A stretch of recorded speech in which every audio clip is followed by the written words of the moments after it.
السلام علیکم ورحمۃ اللہ وبرکاتہ۔ مرحبا وعلیکم بعودتکم ایھا الطلاب الکرام الى درس الحدیث من جدید، وبارک اللہ فیکم وتقبل اللہ منا ومنکم صالح الاعمال، داعین اللہ سبحانہ وتعالی التوفیق والسداد والرشاد والفلاح والفوز والنجاح فی الدارین۔ رب زدنی علما، رب اشرح لی صدری ویسر لی امری واحلل عقدۃ من لسانی یفقہوا قولی۔ رب یسر ولا تعسر واتمم بالخیر، رب ساہل ویسر ولا تعسر علینا یا میسر کل عسیر۔ اللہم انا نسألک علما نافعا وعملا متقبلا ورزقا طیبا، آمین یا الہ العالمین۔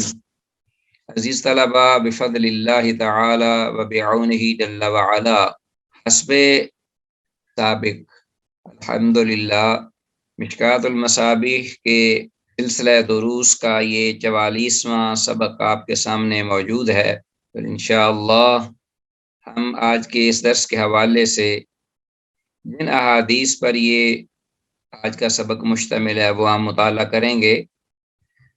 تو دیکھتے ہیں کہ آج ہمارے پاس جو پہلی حدیث ہے اس کا موضوع اور کون سے صحابی ہیں جن سے وہ حدیث مروی ہے، وہ عبداللہ بن عمر رضی اللہ عنہما ہے، جو عمر بن خطاب رضی اللہ تعالیٰ عنہ کے فرزند بیٹے۔ اور حدیث کا جو موضوع ہے وہ ہے حید اور جنابت میں تلاوت قرآن کی ممانعت۔ تو یہ اہم اس اعتبار سے مسئلہ ہے کہ ہر نوجوان مرد ہو یا عورت اس کو اس سے سابقہ پڑتا ہے، لیکن افسوس کی بات یہ ہے کہ بہت کم ایسے مرد اور عورت مسلمان موجود ہیں ہمارے معاشرے میں جہاں انہیں نماز بھی نہیں آتی اور نماز کا طریقہ بھی نہیں آتا۔ تو یہ مسائل تو بہت دور کی بات ہے،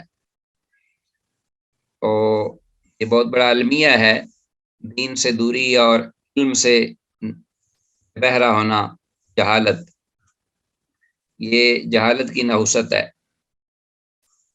جہاں تک ہو سکے اس قسم کے جو احکامات ہیں، مسائل ہیں، ان کے بارے میں آگاہی ہونی چاہیے۔ تو کہیں اللہ کو ہاں انسان بلا وجہ نہ چاہتے ہوئے بھی گناہ گار ہو۔ عبداللہ بن عمر رضی اللہ عنہما سے یہ روایت ہے، وہ کہتے ہیں قال رسول اللہ صلی اللہ علیہ وسلم لا تقرأ الحائض ولا الجنوب شیئا من القرآن، کہ نہ پڑھیں قرآن میں سے کچھ بھی حصہ، نہ حائضہ عورت اور نہ جنبی آدمی یا خاتون عورت۔ چونکہ ماہواری کا تعلق عورتوں سے ہے، اس لیے یہ مسئلہ تو عورتوں سے تعلق رکھتا ہے، اور نفاس بھی اسی کے حکم میں ہے۔ بچے کی ولادت کے بعد جب تک نفاس کا پیریڈ رہتا ہے، بیش 40 دن ہے، اسی طرح حید، باقی جو جنابت ہے اس میں بھی دونوں شامل ہیں، مرد اور عورت۔ اس دوران بھی وہ قرآن مجید جو ہے وہ نہ پڑھیں۔ ہاں بعضوں نے یہ اجازت دی ہے کہ اگر ان حالات میں کوئی حافظ قرآن ہے اور قرآن کے بھول جانے کا خدشہ ہے تو بغیر مصحف کو ٹچ کیے، قرآن مجید کو ہاتھ لگائے بغیر وہ تلاوت کر سکتے ہیں حافظ، تاکہ وہ منزل رہے اور بھول نہ جائے، کیونکہ بھولنا مشکل ہوتا ہے، زیادہ نقصان ہوتا ہے۔ واللہ عالم۔ اصل یہی حکم ہے کہ حائضہ اور جنبی لوگ جو ہیں وہ قرآن مجید اس دوران نہ پڑھیں۔ ہاتھ میں پکڑ کر تو سب کا اتفاق ہے، اور بغیر ہاتھ کے ضرورت کی بنا پر بعض ائمہ نے اجازت دی ہے، بعضوں نے نہیں دی، واللہ عالم۔ امام بخاری رحمہ اللہ سے منقول ہے، راوی اسماعیل بن عیاش اہل حجاز اور اہل عراق سے منکر احادیث روایت کرتا ہے، اور یہ حدیث ان میں سے ایک حدیث ہے جس کو روایت کرتا ہے اسماعیل بن عیاش اہل حجاز و عراق میں سے کسی ایک سے، تو اس اعتبار سے یہ حدیث سند کے اعتبار سے عزیز طلبہ صحیح نہیں ہے۔ باقی جو اس میں مسئلہ بیان ہوا ہے وہ مسئلہ درست ہے، اسی پر ہی عمل ہے علم، ہاں واللہ عالم۔ دوسری حدیث ہے 462، مساجد کو عام گزرگاہ بنانے سے اجتناب کرنا چاہیے۔ بعض لوگوں نے مسجد کو اپنا راستہ بنایا ہوتا ہے، وہ عام اپنے کاروبار کے لیے، دنیاوی آنے جانے کے لیے وہ مسجد کے راستے سے ہو کر یا مسجد کے اندر سے ہو کر گزرتے ہیں۔ اگر کوئی مجبوری ہو کچھ وقت کے لیے تو کوئی حرج نہیں، لیکن اس کو مستقل راستہ بنانا یہ گناہ ہے۔ مسجدیں تو اللہ کی عبادت کے اور ذکر کے لیے ہیں، اس لیے ان کو دنیاوی کام اور معاملات سے الگ ہی رکھنا چاہیے۔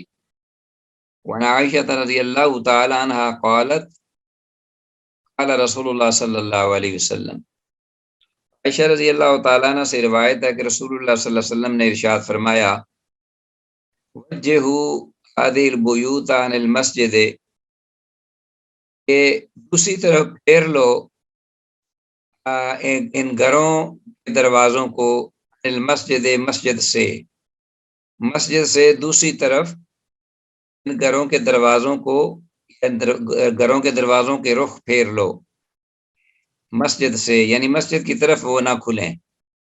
ظاہر ہے کہ کچھ گھر مدینہ میں ایسے تھے کہ جو مسجد کی طرف تھے، اور مسجد کا سین کھلا تھا، کوئی باؤنڈری تو تھی نہیں شروع میں، رمل وغیرہ، اور آگے جو حصہ تھا برآمدہ یا اصل مسجد، وہ جو جس پہ چھت ڈالی ہوئی تھی، وہ بھی کھجور کے جو اپنی چھالیں تھیں اس کے ساتھ، اور کھجور کے تنے وغیرہ وہ لگا کر گاڑ کر اس پر چھت ڈالی گئی تھی۔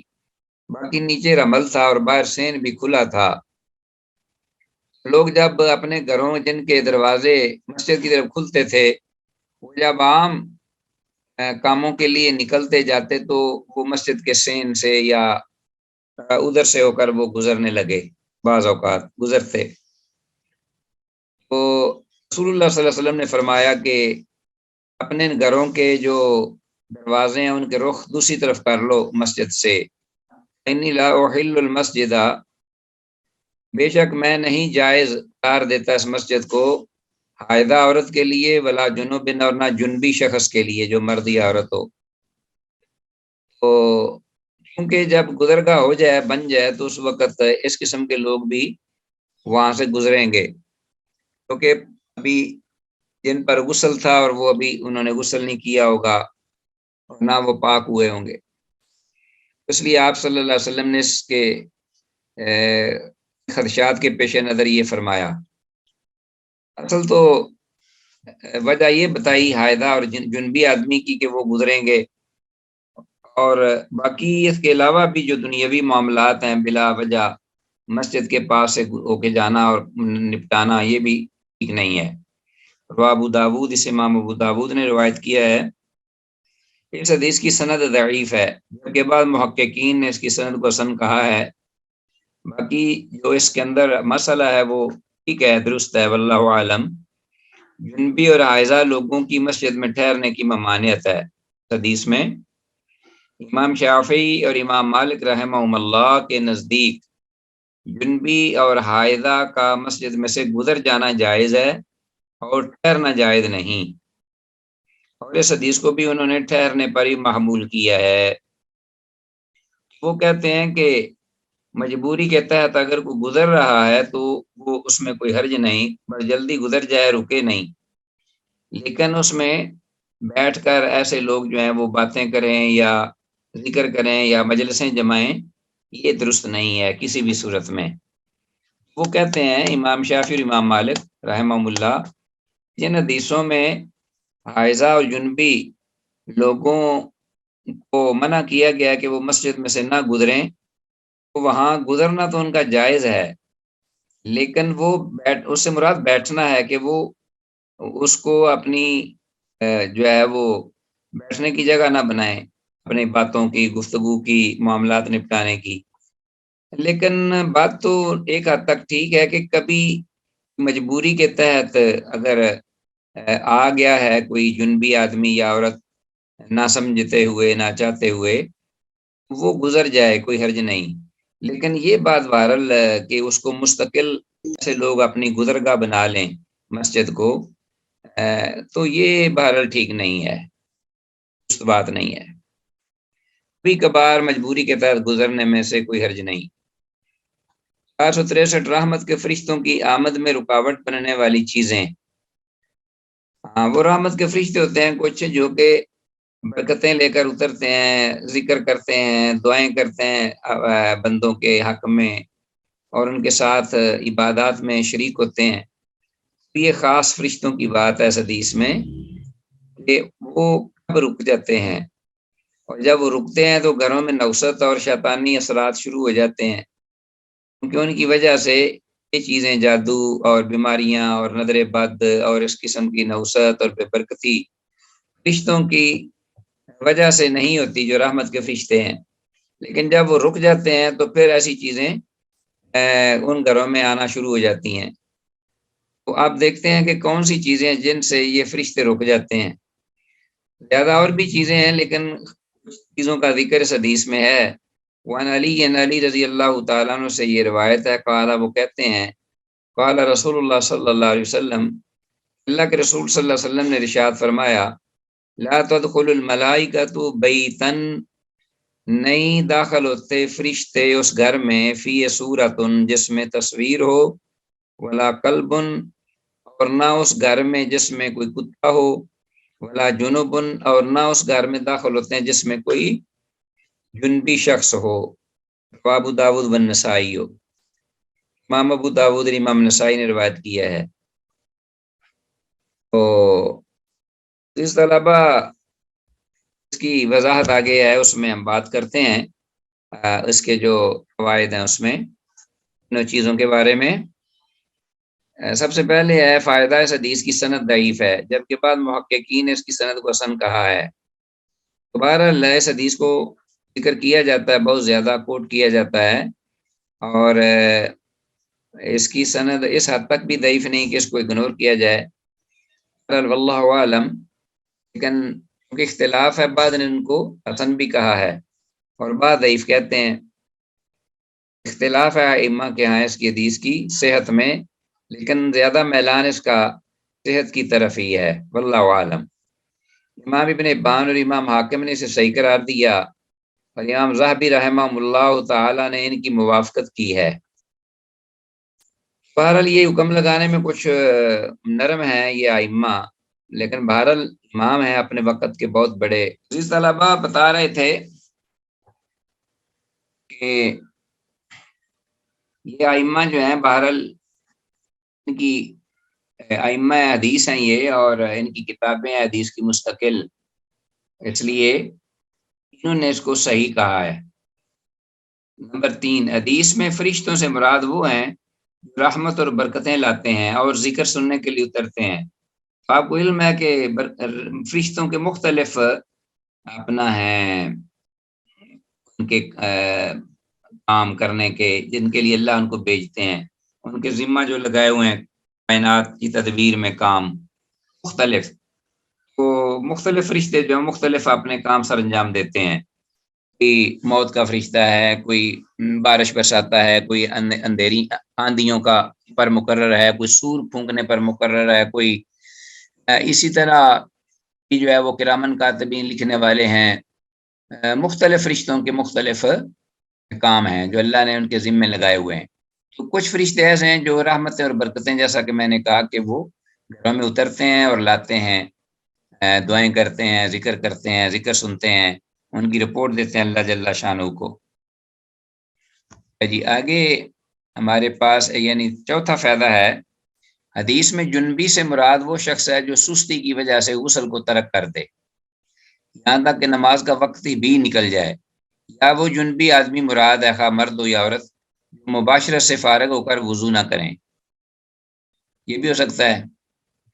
حدیث میں جو کہا گیا کہ جنبی آدمی ہو جس گھر میں فرشتے داخل نہیں ہوتے، اس سے مراد یہ نہیں ہے کہ اب یہ ہے کہ جنبی تو اللہ کے رسول صلی اللہ علیہ وسلم بھی ہوتے تھے، آپ کے ازواج مطہرات بھی، اور اسی طرح صحابہ کرام بھی، کیا فرشتے نہیں آتے تھے؟ نہیں، اس سے مراد یہ ہے کہ وہ آدمی جو سستی کرتا ہے بلا وجہ، جنابت کا معاملہ ہے اس کو، اور وہ نہ غسل کر رہا ہے نہ وہ، حتیٰ کہ نماز کا بعض ٹائم نکل جاتا ہے اور پھر بھی وہ اٹھ کر غسل نہیں کرتا، تو ایسا سست آدمی غافل، اس کی موجودگی میں ظاہر ہے فرشتے رحمت کے جو ہیں وہ رکیں گے۔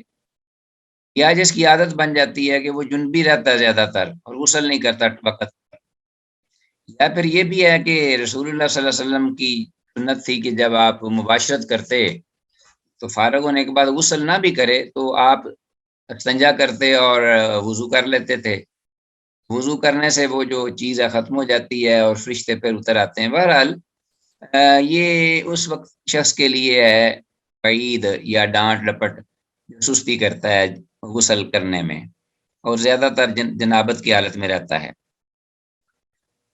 تصویر اگر بچھانے اور قدم رکھنے کی جگہ پر ہو تو جائز ہے، اور درخت وغیرہ کی تصویر جس میں روح نہ ہو تو یہ بھی جائز ہے۔ جاندار کی تصویر، انسان کی تصویر سے تو بالکل بچنا چاہیے، لیکن اگر کوئی جاندار ہے تو اس کی تصویر ہو تو اس میں کوئی حرج نہیں، اگر وہ پاؤں میں آئے یا مطلب کھلونے کی شکل میں اگر ہو، بچوں کو اگر دے دیا جائے، جیسے کہ گھوڑا تھا، حضرت عائشہ رضی اللہ عنہا اس سے کھیلتی تھیں، تو کبھی وہ اس کو بچہ جو ہے پٹخ دیتا ہے، کبھی گرا دیتا ہے، کبھی اس کو پھینک دیتا ہے، تو بھی اس کی کھلونے کی بھی یہ کوئی عزت احترام نہیں ہوتا۔ اور اسی طرح بچھونا بھی نیچے بچھایا جاتا ہے، اس کے اوپر آدمی جو ہے سوتا ہے، اس کے اوپر پاؤں رکھتا ہے، اس کے اوپر ساری چیزیں، تو وہ بھی، تو ایسی صورت میں تصویر اگر ہو تو کوئی حرج نہیں۔ درخت وغیرہ کا کوئی سینری ہو بڑی اچھی سی جو کہ دل کو لبھا رہی ہو اور اس میں جہاں انسان نہ ہوں تو کوئی حرج نہیں ہے، پھول وغیرہ یا کوئی درخت یا ندی وغیرہ، تو ایسا سین جو ہے وہ اس میں بھی کوئی حرج نہیں، جس میں روح نہ ہو، یہ بھی جائز ہے۔ نمبر 6، شکار، کھیتی اور مویشیوں وغیرہ کی حفاظت کے لیے کتے پالنا بھی جائز ہیں اور ان کے علاوہ منع ہے۔ تین چیزوں کا ذکر جو ہوا تھا حدیث میں جس سے فرشتے رحمت کے نہیں آتے، تصویر اور کتا اور جنابت۔ تو کتے بھی جو ہیں وہ ایسے جو کہ باؤنڈری سے باہر باہر رہیں اور گھر کی دیواری سے، یا اگر گھر بھی ہو بہت کھلا تو اس کے کسی ایک ایسے کونے میں جہاں وہ عام نہ آئے، دوسری جگہ جہاں افراد رہتے ہیں یا کھاتے پیتے ہیں، تو کوئی حرج نہیں شکار کے لیے اگر ہو، یا مویشیوں کی حفاظت کے لیے یا کھیتیوں کی حفاظت کے لیے، تو یہ کتے جو ہیں اللہ کی مخلوق ہیں اور ان کے یہ فائدے بھی ہیں، اور کتے کی وفاداری بڑی معروف بھی ہے، لیکن ان کو فاصلے پہ رکھنا کہ یہ رحمت کے فرشتوں کے لیے رکاوٹ نہ بنے۔ حدیث 464، فرشتے 3 قسم کے لوگوں کے قریب نہیں پھٹکتے۔ وعن عمار بن یاسر رضی اللہ تعالیٰ عنہما، ہاں یہ ایک اور 3 قسم کے لوگ آ گئے ہیں۔ 3 کا پہلے ذکر ہوا ہے ان چیزوں کا جو ممانعت جن کی وجہ سے فرشتے نہیں آتے رحمت کے، اور اب کچھ بقیہ چیزوں کا اور بھی ذکر ہوا ہے۔ عمار بن یاسر رضی اللہ تعالیٰ عنہما، یہ دونوں باپ بیٹا ہیں جلیل القدر صحابہ رضی اللہ عنہم اجمعین قال قال رسول اللہ صلی اللہ علیہ وسلم، وہ کہتے ہیں رسول اللہ صلی اللہ علیہ وسلم نے ارشاد فرمایا، ثلاثۃ لا تقربهم الملائکہ، 3 قسم کی ایسی چیزیں ہیں کہ جن کے قریب فرشتے نہیں پھٹکتے، کے قریب نہیں جاتے۔ ایک تو جیفت الکافر، کافر کی لاش، مردار کافر، ڈیڈ باڈی کافر کی، والمتمذخ بالخلوق، اور وہ متمذخ متمزق کہتے ہیں لدا ہوا، لچڑا ہوا، بھرا ہوا، بالخلوق. اس حدیث کو ذرا ذہن میں رکھیے گا، ہو سکتا ہے آپ سے پوچھ لیے جائیں یہ الفاظ. والمتمزق بالخلوق، خلوق کہتے ہیں کہ خوشبو ہے خاص قسم کی، جو کہ زعفران سے تیار کی جاتی تھی. تو زعفران خاص طور پر مردوں کے لیے جائز نہیں قرار دیا گیا، سے روکا گیا اس کے استعمال سے. والمتمزق بالخلوق، اور زعفران کی خوشبو سے لچڑا ہوا، بھرا ہوا آدمی جو ہے اس کے بھی قریب فرشتے نہیں پھٹکتے. والجنوب، اور جنبی آدمی. پہلے بھی ذکر ہوا جنبی کا، وہ مرد ہو یا عورت. اللہ ان یتوضا، مگر یہ کہ وہ وضو کر لے. یہاں اس حدیث میں ذکر ہو گیا ہے، باقاعدہ صراحت آ گئی ہے. پہلی حدیث میں یہ صراحت نہیں تھی، وہاں صرف جنابت کا ذکر تھا. تو معلوم ہوا کہ وہ جنبی آدمی جس اگر ہو یا رہے، اس کے گھر میں فرشتے آنے سے کتراتے ہیں برحمت کے. جو جنابت کی حالت میں ہو، مرد یا عورت، اور وہ لیٹ کرے یا کم از کم وضو کر لے، وضو بھی نہیں کرتا، پھر رہا ادھر ادھر، وہ رحمت کے فرشتے جو ہیں وہ رک جاتے ہیں. یہاں ذکر ہے اللہ یتوضا، مگر وہ وضو کر لے. زعفران سے لتڑا ہوا آدمی، تھوڑی بہت اگر زعفران کی بات چیز اگر چپک جاتی ہے، لگ جاتی ہے، تو اس میں کوئی حرج نہیں. یہاں متمزق بالخلوق کا معنی ہے کہ بھرا ہوا ہو، لچڑا ہوا ہو، اتنی زیادہ خوشبو لگا دے. اور پھر اس کا رنگ بھی چڑھ جاتا ہے، وہ رنگ بھی بہت ہی عجیب قسم کا آتا ہے، یلو قسم کا زعفران کا. وہ بھی اچھا نہیں، مرد کے لیے جائز نہیں، درست نہیں ہے. اور جیفت الکافر، یہ کافر مردار. اس حدیث کی سند منقطع ہے، مگر حسن ہے، مگر حدیث حسن ہے. حسن اس لیے ہوگی کہ کوئی اور بھی اس کے ساتھ دیگر روایات بھی ہیں جو کہ اس معنی کو تقویت دیتی ہیں، اس کا شاہد ہوگا کوئی، اس لیے کہہ دیا. بہرحال اس میں کوئی شک نہیں کہ جو اس میں حدیث میں مفہوم یا موضوع ہے یا مسئلہ ہے، اس میں اسی پر ہی عمل ہے اور اسی کو فالو کرنا چاہیے. حدیث اگرچہ سند کے اعتبار سے اس میں کلام ہے، مگر حسن کہا گیا ہے. حدیث کی سند میں راوی حسن بصری مدلس اور عنن ہے، جس کی وجہ سے یہ حدیث جو ہے یہ ضعیف ہے. لیکن ہو سکتا ہے کوئی اور حدیث بھی اس کے موافق ہو، اس کا کوئی شاہد ہو، جس کی وجہ سے یہ حسن ہو جائے. حدیث میں جیفت الکافر سے مراد کافر کا بدن ہے. جیفت الکافر ذکر کیا گیا نا، اس کے ان قسم کے جو لوگ ہیں، یہ چیزیں ہیں جن کے قریب نہیں پھٹکتے فرشتے. تو ایک جیفت الکافر، کافر کا بدن، ڈیڈ باڈی، خواہ وہ زندہ ہو یا مردہ. اور جیفا اصل میں مردار کو کہتے ہیں، اور کافر مردار کے مقام پر ہی ہوتا ہے. کافر زندہ بھی ہو تو ایسے ہی ہے جیسے مردار ہے، کیونکہ وہ نجس ہوتا ہے، پلید ہوتا ہے. مشرک ہوتا ہے نا، تو انما المشرکون نجس، مشرک نجس ہیں، گندے ہیں، پلید ہیں. اور وہ نجاست مثلا شراب اور سور وغیرہ سے بھی پرہیز نہیں کرتا. یہ بھی ہے کافر مردار بھی کھاتا ہے اور حرام چیزیں بھی کھاتا ہے، حرام جانور کھاتا ہے. اس لیے بھی کافر کا جو جسم ہے وہ پاک نہیں رہتا. ہر اعتبار سے کافر تو پھر جب مر جائے تو اس وقت اس کی ڈیڈ باڈی تو ہے ہی نجاست سے بھری ہوئی. خلوق ایک قسم کی خوشبو ہوتی ہے، جیسا کہ میں نے ذکر کیا ہے، جو زعفران وغیرہ سے بنتی ہے اور مردوں کو اس کا استعمال ممنوع ہے. نمبر 3، حدیث میں اس شخص کے لیے وعید اور ڈانٹ ڈپٹ ہے جو غسل میں تاخیر کرے اور جسے جنبی رہنے کی عادت پڑ جائے. کیونکہ حدیث اگر وضو کر لے کم از کم تو پھر ٹھیک ہے معاملہ، استنجا کرے اور پھر وضو کر لے. حدیث نمبر 465، قرآن حکیم کو جنابت سے پاک لوگ ہی ہاتھ لگائیں اور پڑھیں. یہ پہلے بھی ہو چکا ذکر حدیث میں. اب ایک اور حدیث آ گئی ہے، وان عبداللہ ابن ابی بکر ابن محمد ابن عامر ابن حزم، عبداللہ بن ابو بکر بن محمد بن عمر بن حزم، ٹھیک ہو گیا جی. رضی اللہ تعالیٰ عنہم اجمعین سے روایت ہے ان فی الکتاب کہ بے شک وہ لیٹر، وہ رسالہ یا خط کہہ لو، رشتہ جس میں تو کوئی تحریر لکھ کر دی جائے، ان فی الکتاب، کتاب سے مراد یہاں پوری کتاب نہیں جو کہ پرنٹڈ ہو، مراد ہے یہاں خطاب یا وہ خط یا وہ تحریر، ان فی الکتاب الذی کتبہ، وہ جسے لکھا رسول اللہ صلی اللہ علیہ وسلم نے عمرو بن حزم، حضرت عمر بن حزم رضی اللہ تعالیٰ عنہ کے لیے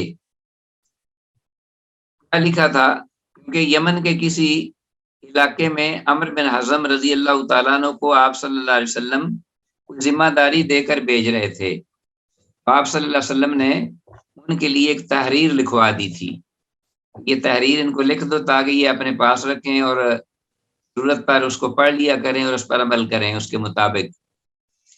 اس تحریر میں جو لکھ کر دیا تھا الخط، اس میں یہ بھی الفاظ تھے، یہ بھی ذکر تھا کہ اللہ یمس القرآن الا طاہر، کہ نہ کوئی، ہرگز نہ کوئی چھوئے قرآن کو مگر پاک ہی لوگ، پاک شخص ہی، الا طاہر، قرآن کو صرف پاک شخص ہی چھوئے ٹچ کرے۔ رواہ مالک و دارقطنی، امام مالک اور امام دارقطنی نے اس کو روایت کیا ہے۔ تو عزیز طلبہ یہاں طاہر سے مراد کیا ہے؟ نہ قرآن کو چھوئے مگر طاہر ہی، تو بعض لوگ کہتے ہیں وضو کرنے والا باوضو شخص ہی پاک اس کو ٹچ کرے، لیکن یہاں مراد باوضو نہیں ہے، یہاں مراد سب سے پہلے ہے جو جنابت سے پاک ہو، جیسے پہلی حدیثیں بھی آئی ہیں کہ جنابت والا اور حائضہ یہ قرآن نہ پڑھیں، قرآن میں سے کچھ نہ پڑھیں۔ تو یہاں مراد ہے کہ قرآن وہاں ائمہ کے ہاں، بعض ائمہ کے ہاں، امام مالک رحمہ اللہ وغیرہ کے ہاں غالباً، کہ اگر حافظ ہے تو پھر قرآن پڑھ سکتا ہے یا سکتی ہے، لیکن چھوئے نہ، بغیر چھونے کے۔ یہاں یہ ذکر جو اللہ یمس القرآن الا طاہر سے مراد ہے کہ وہ جنبی نہ ہو، یعنی طہارت پر ہو، باوضو کی بات یہاں نہیں ہے، بعضوں نے یہاں وضو مراد لیا ہے، واللہ عالم۔ تو فوائد میں سے حدیث کی سند مرسل ہے، ٹھیک ہے جی، جبکہ باقی حدیث صحیح ہے، حدیث کا جو موضوع ہے یا حدیث کا مفہوم وہ ٹھیک ہے، درست ہے، بالکل اسی پر عمل ہے۔ حدیث میں لفظ طاہر سے مراد جنابت وغیرہ سے پاک یعنی باوضو شخص ہے، جنابت سے مراد پاک ہونا ضروری ہے، وضو ہونے میں بھی اختلاف ہے ائمہ میں، اور صحیح زیادہ یہی ہے کہ آدمی ہاتھ پاؤں اور لباس پاک ہو، کہ وضو ہونا شرط نہیں ہے قرآن پڑھنے کے لیے یا قرآن کو ہاتھ لگانے کے لیے۔ آدمی قرآن کو چھو سکتا ہے، پڑھ سکتا ہے، اگر اس کے ہاتھ پاک صاف ہوں، کپڑے پاک صاف ہوں، جس جگہ بیٹھا ہے وہ پاک صاف ہو، وضو کرنا شرط ضروری نہیں ہے، وضو نماز کے لیے ضروری ہے۔ عمر بن حزم رضی اللہ عنہ کو نبی مکرم صلی اللہ علیہ وسلم نے یمن کے نواح میں کسی شہر کا عامل بنا کر بھیجا تھا اور ایک کاغذ لکھوا کر ان کے ساتھ کر دیا تھا، اور اس میں فرائض، سنن، صدقات اور دیتوں وغیرہ کے ساتھ کچھ مسائل لکھے ہوئے تھے، اور اس حدیث میں مذکور یہ جملہ بھی لکھا ہوا تھا، وہی کہ اللہ یمس القرآن الا طاہر، وہ جملہ جو حدیث میں آیا ہے وہ بھی اس میں اللہ کے رسول صلی اللہ علیہ وسلم نے لکھ دیا تھا یاد دہانی کے طور پر۔ تو عزیز طلبہ، آج کے اس درس کے حوالے سے الحمدللہ بتوفیق اللہ یہ احادیث کا مطالعہ اختتام پذیر ہوا، اس دعا کے ساتھ کہ جو کچھ کہا ہے، سنا ہے، سمجھا ہے، اللہ اس پر عمل کی توفیق دے، اور معمول کے مطابق چند سوالات جو ہیں وہ لکھے گئے ہیں، ان سوالات کو تیار کر لیجئے گا ان احادیث کی روشنی میں۔ پہلا کوشچن ہے، عامر بن حزم رضی اللہ عنہ کا مختصر تعارف کرائیے۔ ابھی کچھ دیر پہلے 1-2 لائنوں میں جو ذکر ہوا ہے وہی کافی ہے۔ نمبر 2 حدیث میں جیفت الکافر سے کیا مراد ہے؟ اور تیسرا سوال ہے حدیث میں لفظ خلوق کیا چیز ہے؟ اور چوتھا سوال حدیث 464 کے مطابق فرشتے کن 3 قسم کے لوگوں کے قریب نہیں پھٹکتے؟ اور نمبر 5 اسماعیل بن عیاش کیسا راوی ہے؟ یہ ساری معلومات جو ہیں یہ ذکر کی گئی ہیں پچھلے سبق میں، اس کے ساتھ ہی اجازت الی اللقاء کل تک کے لیے۔ ھذا ما عندی واللہ اعلم بالصواب۔ السلام علیکم ورحمۃ اللہ وبرکاتہ۔ اگر کوئی سوال ہے تو 2-3 منٹس آپ کے پاس اس میں کر سکتے ہیں۔ اس کے ساتھ ہی سن لیجئے کہ آج کو شاید آپ کو انفارم کر دیا گیا ہے کہ اس ہفتہ کے جو کوئز تھے حدیث کوئز وہ آپ کے اپلوڈ کر دیے گئے ہیں LMS پر، اور آج کے دن 12 بجے سے لے کر 9 تاریخ رات صبح شام 5 بجے تک کے لیے ٹائم ہے ان کوئز کا، ان کے سلوشن کا، ان کو حل کر لیجیے گا ٹائم پر، مس نہ ہونے پائیں۔ وما توفیقنا الا باللہ۔ السلام علیکم ورحمۃ اللہ وبرکاتہ۔